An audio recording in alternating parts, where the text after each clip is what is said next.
Então, Deus abençoe todos vocês.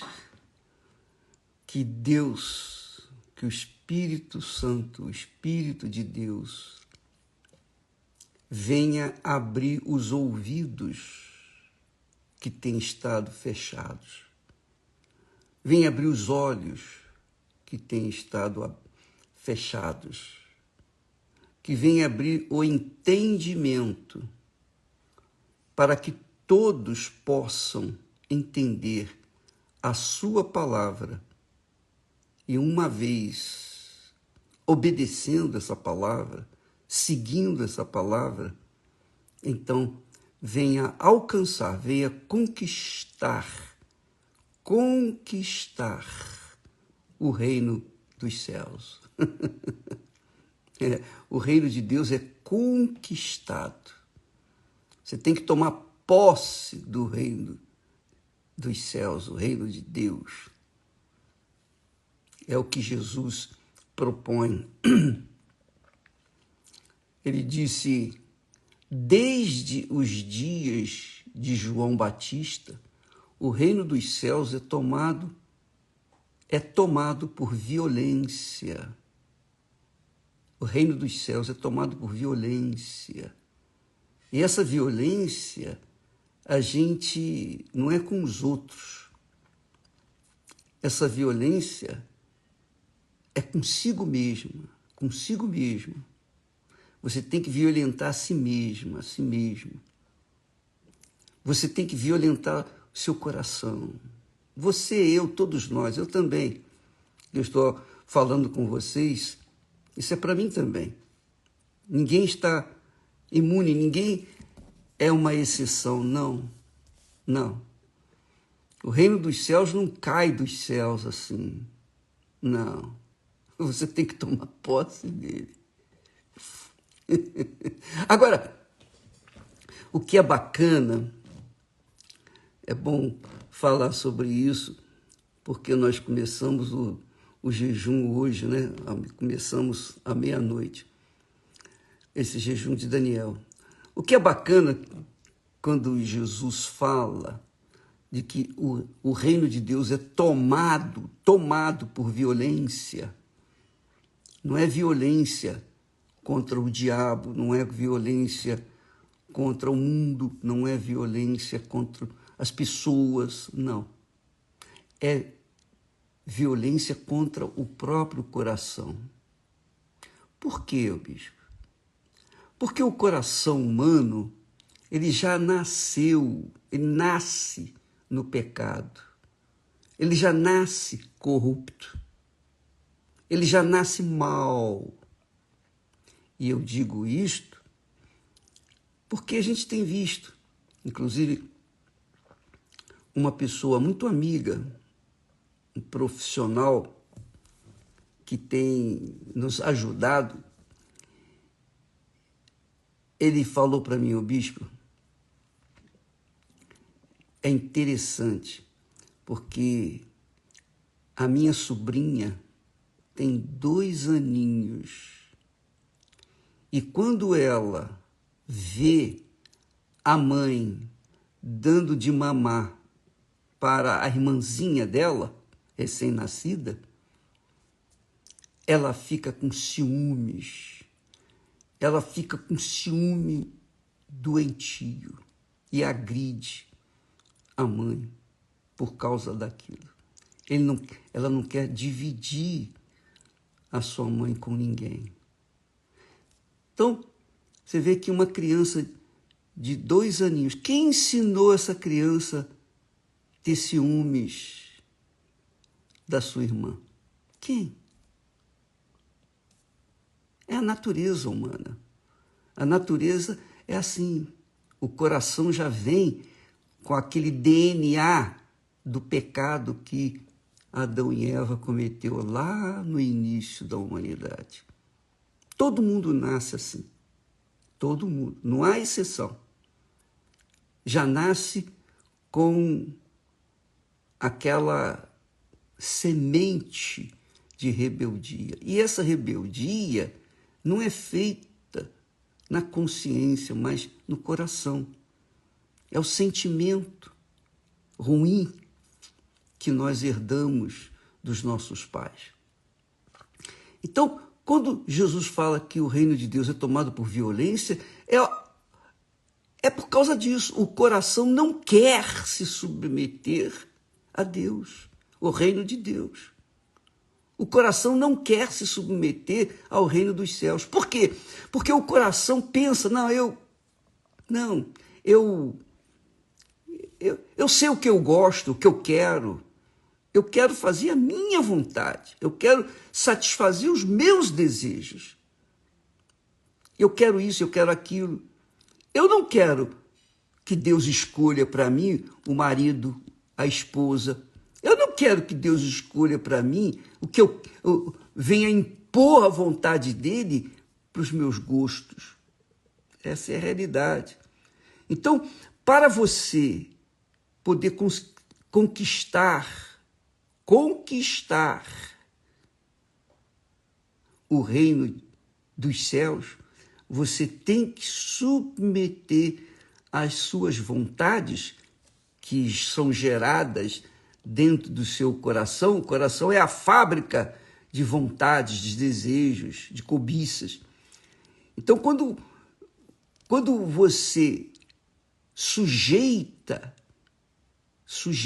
suas vontades à vontade de Deus, o coração não gosta, o coração não quer. Então você tem que violentá-lo, você tem que violentá-lo, você tem que se submeter. Ou você se submete, ou então você vai sofrer pelo resto da vida e eternidade. Não há como mudar essa situação se você mesmo não reage, não violenta a sua vontade.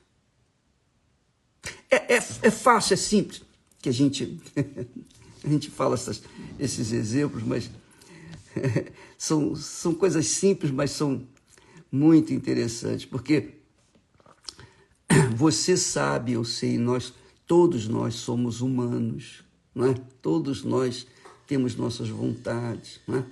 Mas você veja, por exemplo, você senta numa mesa, por exemplo, no meu caso, quando viajamos e ficamos na casa de fulano, beltrano e ciclano, e eles colocam para nós o melhor que eles têm.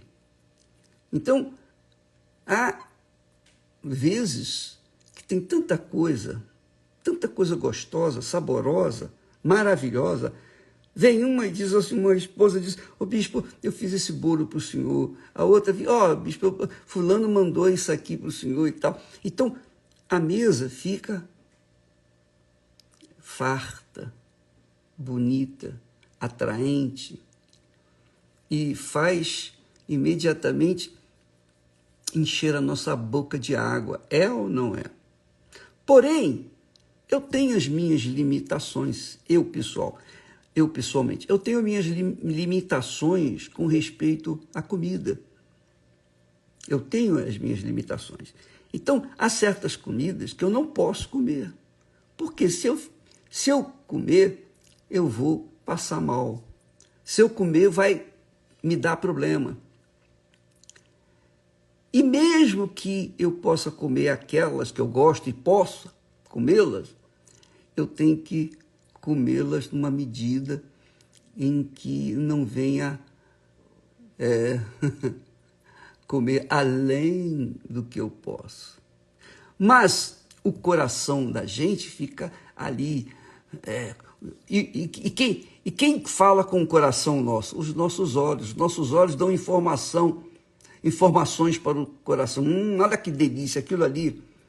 A gente fica doido para comer aquilo outro, etc, etc, etc. Você sabe, você entende o que eu estou falando. Essa é a verdade. Você que faz regime para emagrecer, você que não quer engordar e você tem que se policiar 24 horas por dia. Isto significa que nós todos violentamos o nosso coração, a nossa vontade, os nossos desejos. Vontade era comer mais. mas espera lá, não posso, não dá. Então você tem que ter um autocontrole. E se a pessoa não tem um autocontrole, ela vai engordar, vai passar mal, enfim, vai ter consequências que não serão boas para ela. Então você tem que se violentar o seu coração, que é a fábrica de vontades, de desejos, de cobiças, etc, etc, etc. Então, muitas vezes, a Bíblia fala da carne. A carne conflita contra o Espírito Santo. O Espírito Santo conflita contra a carne. E a carne aí é o coração. É o coração que deseja e quer. Então, amiga e amigo, é uma guerra. Por exemplo, nós começamos o jejum de Daniel hoje, então, naturalmente, a gente vai ter que violentar o nosso coração para não buscar informações seculares, informações do que está acontecendo em Israel, informações do que está acontecendo lá na Ucrânia, informações do que está acontecendo na África, as guerras que tem lá na África, que quase ninguém fala, mas lá há mais atrocidades do que na Ucrânia e do que em Israel. Mas ninguém fala porque é África. A mídia não se interessa muito. Essa é a realidade. Mas é um fato, é uma realidade. Você começa, então, a entrar dentro de um limite.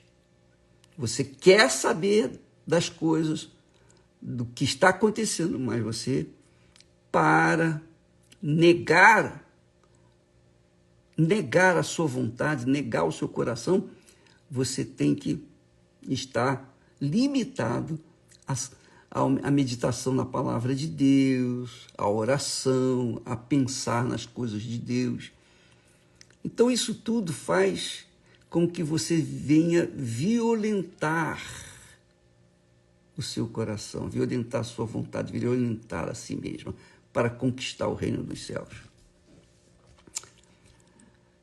Amiga e amigo, é bom que você saiba disso, porque aí você conhece quem é o seu maior inimigo, para que você venha fiscalizá-lo, ficar de olho nele, vigiá-lo 24 horas por dia. Mas vale a pena, porque você está violentando as suas vontades, não para conquistar o reino deste mundo, o reino do pecado, mas para conquistar o reino de Deus, o reino dos céus, que é o prêmio daqueles que venceram, que vão vencer. Jesus disse isso. Ao que vencer, ao vencedor, dar-lhe-ei isso, aquilo e aquilo outro. E você tem que vencer a si mesma, a si mesmo, para que então possa herdar o reino dos céus. Agora, eu queria que você aproveitasse esse jejum de Daniel e ouvisse esse conselho que eu, pessoalmente, tenho seguido. Porque nos momentos em que você está sozinho, tem ninguém do seu lado, e você procura alguma coisa para fazer, poxa, o que eu vou fazer agora? O que eu vou fazer? Você está só, você não tem nenhuma obrigação, e você fica, o que eu vou fazer? Aí você, a primeira coisa que você pensa é entrar na internet e viajar, né? Como nós fazemos quando estamos fora do jejum de Daniel. Então eu vou buscar notícias, eu quero saber como é que está acontecendo lá do outro lado do mundo. Enfim, a gente sabe que as igrejas universal do Reino de Deus estão abertas nesses países de guerra, onde há, enfim, há riscos de vida, etc. A gente fica querendo saber o que está acontecendo. O que eu vou fazer? O que eu devo fazer? O que eu tenho feito? E aí vai o conselho para quem estiver em juízo. Você sabia que quando a gente está na igreja, a gente está ouvindo a palavra de Deus, a gente está louvando, a gente está cantando, a gente está em atividade. Quando a gente está em família, a gente está ali em família, conversando, etc, etc. Mas quando a gente está só, o que a gente faz? E essa é uma situação muito peculiar de cada um de nós.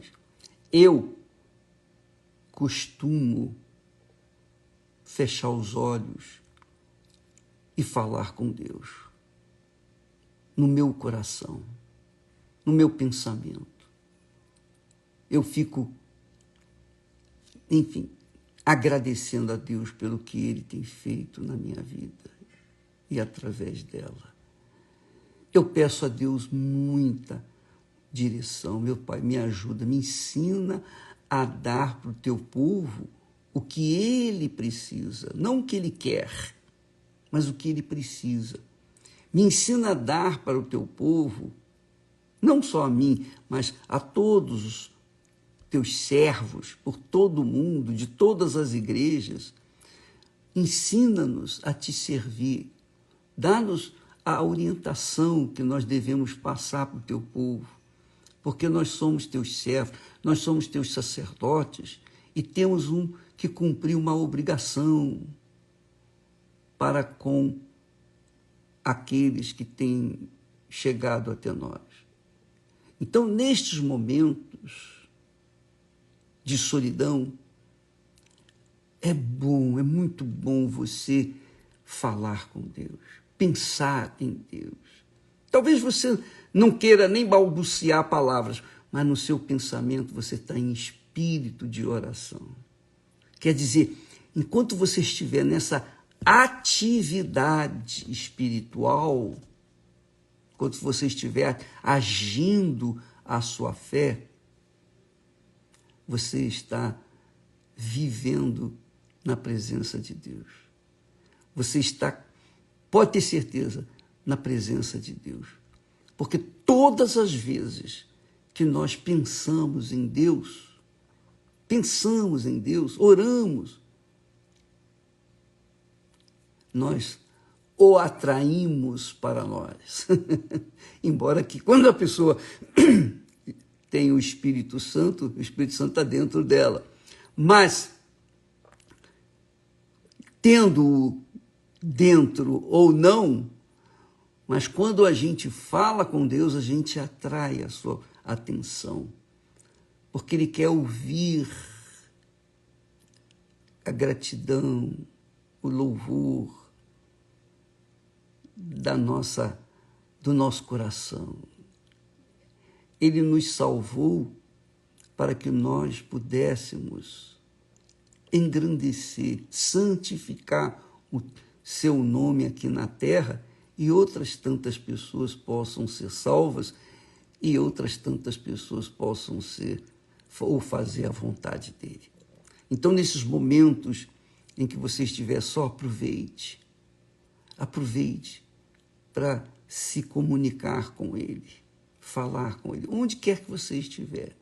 Eleve o seu pensamento até ele, você vai estar levando o seu coração diante do Altíssimo, porque é isso que ele quer. Ele, sabe, aquele pai, aquela mãe que almeja ter os filhos juntos de si. Lembra que Jesus falou, quando falou com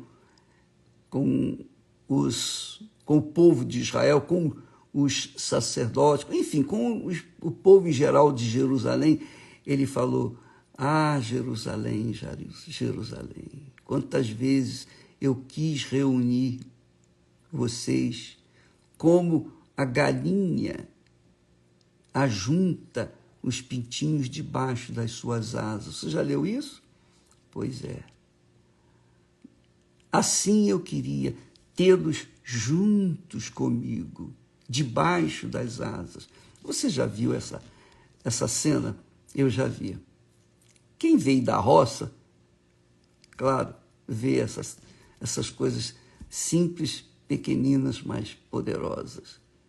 A galinha juntando seus pintinhos ali junto das suas asas e andando com eles, cuidando deles. Ah, minha amiga, meu amigo, o Senhor Jesus se identificou com esse quadro, como a galinha tendo os seus pintinhos juntinhos debaixo de suas asas. É isso que Deus quer, que nós estejamos debaixo das suas asas, protegidos, guardados, garantidos com segurança, com comida, com tudo. Que bacana, né? Como Deus mostra para a gente, nas coisas simples da vida, como Ele tem cuidado dos seus filhos. Então aproveite quando você estiver nesses dias, não apenas nesses dias, mas qualquer dia, daqui a 21 dias, quando terminar o jejum de Daniel, cultive esse relacionamento íntimo com Deus. E você vai ver que você vai vivenciar uma lua de mel com Deus. Eu tenho feito isso. Ai, como é bom. Como é bom. Porque quando você está só, você fica em liberdade para falar com Deus. Alto e bom som ou mesmo silenciosamente. Você pode concentrar os seus pensamentos com Ele, não é verdade? Mas se tem alguém do seu lado, então, obrigatoriamente, você dá atenção a essa pessoa que está ao seu lado. Então, às vezes, a pessoa traz assuntos que não combinam com o que você está pensando. Então, é difícil você entrar na presença de Deus com outras pessoas do lado, a não ser que essas pessoas também estejam pensando como você sobre as coisas de Deus. Então aproveite esses momentos e pense nisso. Que Jesus... Eu vou pegar aqui o texto que fala sobre Jesus e falando sobre os filhos de Israel, o povo de Deus. Ah, como é bacana, Deus é muito grande, glorioso. Jesus disse assim: ah, Jerusalém, Jerusalém, Jerusalém, Jerusalém, que matas os profetas e apedrejas os que te são enviados. Quantas vezes quis eu ajuntar os teus filhos como a galinha junta os seus pintos debaixo das asas, e não quiseste. Lucas fala sobre isso e Mateus também. Jerusalém, que matas os profetas e apedrejas os que te foram enviados. quantas vezes quis eu ajuntar os teus filhos como a galinha junta os seus pintos debaixo das asas, e tu não quiseste. Você sabia? Deus quer ter comunhão com você. Deus quer dividir com você a glória dele. Não é isso que disse o texto profético? Que a glória da última casa. Que é a última casa? Quem é a última casa? A última casa, ou melhor, as últimas casas, são as pessoas que receberam o Espírito Santo, ou que recebem o Espírito Santo. Ou, se você receber o Espírito Santo, você vai se tornar a última casa. Quer dizer, a glória da última casa será maior do que a glória da primeira. A glória da primeira foi quando o Espírito de Deus desceu sobre o templo de Salomão, que Salomão construiu para Deus. A glória de Deus desceu. Imagine a glória de Deus descendo sobre você. O Espírito Santo descendo sobre você. Então, você vai se sentir como um pintinho debaixo de suas asas. Você imagine como será a sua vida diferente.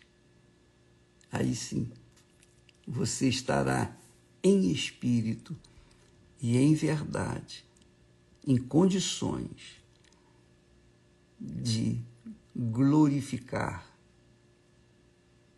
de exaltar, de honrar Deus com os seus lábios.